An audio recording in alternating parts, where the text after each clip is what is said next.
How do you connect in a land where cultures are poles apart, where traditions change at every mile, where no one speaks the same language?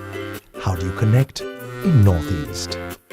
Kisan wanted to make an impact in Northeast and connect with its people emotionally and rationally, but it faced a challenge, cutting through diversities, cultural, traditional, geographical.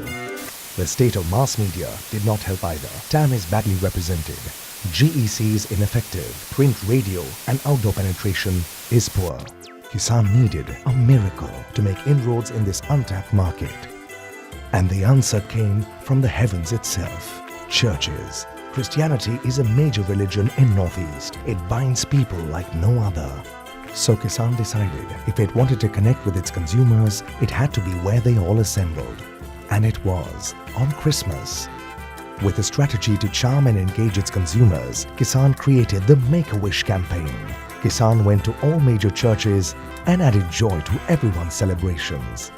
With happy Santas dancing to the music, people were lured to Kisan Make-A-Wish floats, and the idea began to execute. Kisan started by giving everyone a yummy experience through all its products, and then it asked the consumers to pen their greetings for their friends and family, living away on the Kisan Make-A-Wish greeting card, and promised to post it on their behalf.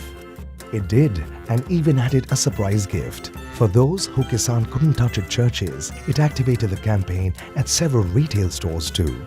Results: the activity reached deep into markets otherwise unreachable, engaged over 30,000 consumers directly.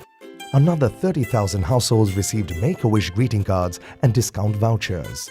Make-A-Wish campaign received free PR worth 5 lakh rupees in Nessa. Volume sales grew by 100% during the campaign, and the wishes of Kisan spread across Northeast.